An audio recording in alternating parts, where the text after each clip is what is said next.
Hi, this is Karl from Wooden Data Center.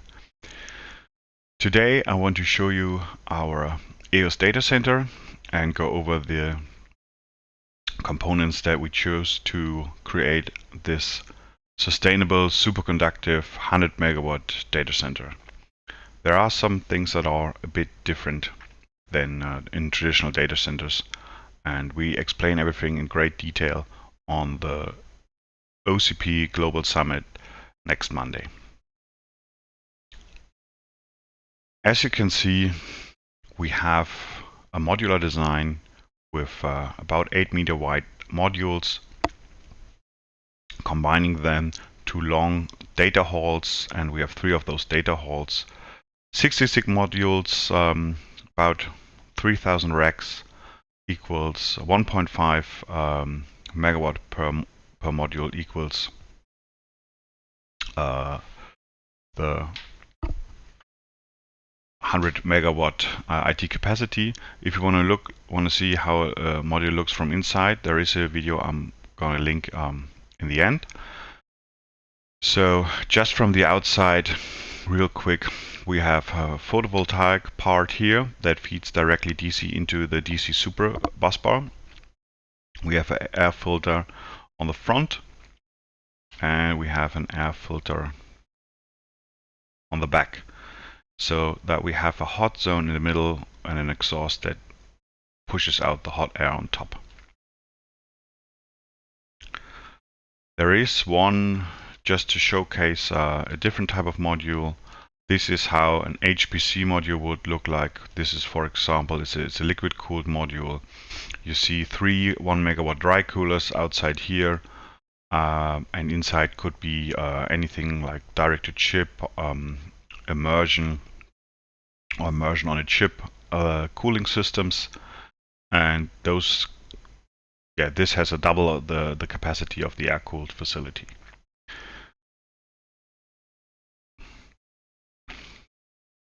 Depending on your location, this data center has a really efficient PoE, because we don't have any losses from the UPS. Since there is a battery here in the connecting hall, a centralized battery that operates at the same voltage level as the superconductive busbar, and it doesn't need any UPS modules. It's just direct attached batteries with enough capacity to feed out all this IT capacity. To explain how this how the energy is actually turned in, so you have to imagine here's a grid, and this is connecting to 2 transformer and rectifier buildings with each 50 megawatts transforming down from either 115 kilovolts or 100 kilovolts, depending on your if you're in the US or in Europe, and then with a large scale high current rectifier that directly feeds this then into the superconductive busbar. For the superconductive busbar, we have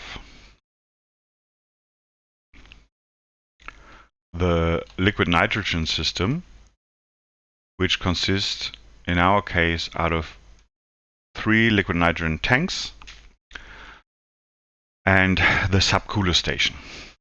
So how this works is that you don't produce liquid nitrogen on site, but rather liquid nitrogen is a waste product out of oxygen synthesis. So we can easily use that and have a truck-based infrastructure delivering the liquid nitrogen to us. And this will probably be bi-weekly. You need bi-weekly transports in order to fill up the capacity. So the subcooler then takes the liquid nitrogen and uses some of that to subcool the liquid nitrogen inside the superconductive busbar, cooling it down to minus 209 degrees, and this ensuring that we have lossless or superconductivity, meaning lossless distribution of energy throughout the whole facility. These are, let me just show you the dimensions real quick. These are fairly long hauls. So in order to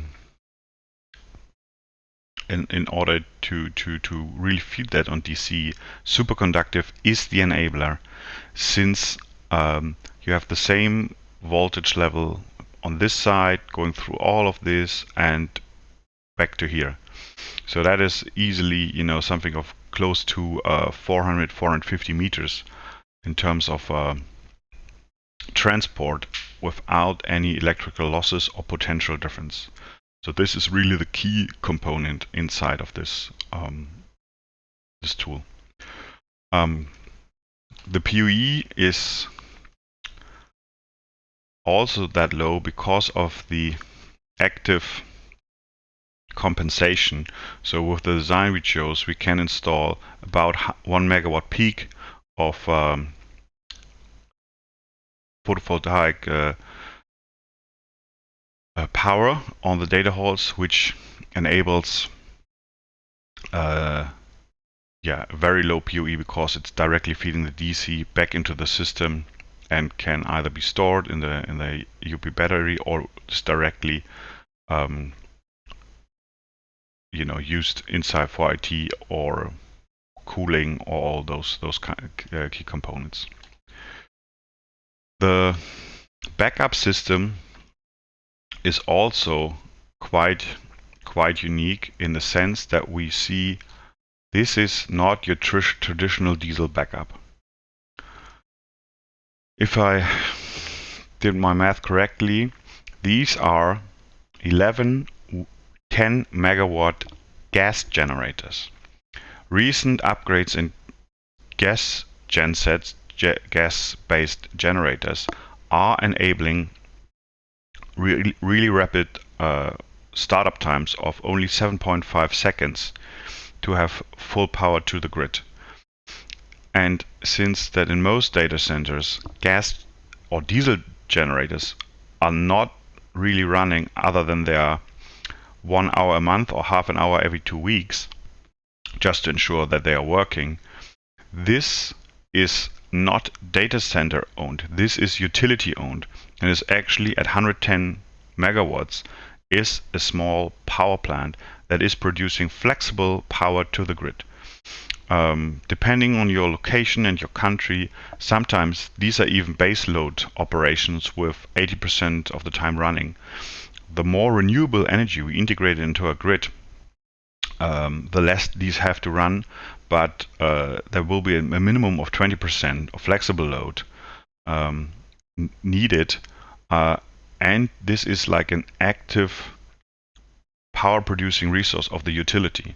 And if the grid fails, you have a big cross here, then obviously you know that your actively running power plant can supply the energy into your data center, and this is directly converted at generator level into DC and then also fed into the superconductive busbar. To ensure, so with natural gas, this will be obviously connected to the gas infrastructure in any given location and country, but to ensure longer outages, we foresaw 2 big natural gas storages on site. So this is really has not a truck-based infrastructure, but is connected to the gas pipe infrastructure with massive on-site storages. So those are the components. If you have any questions, please reach out, visit us in San Jose, and I hope you enjoyed this small presentation.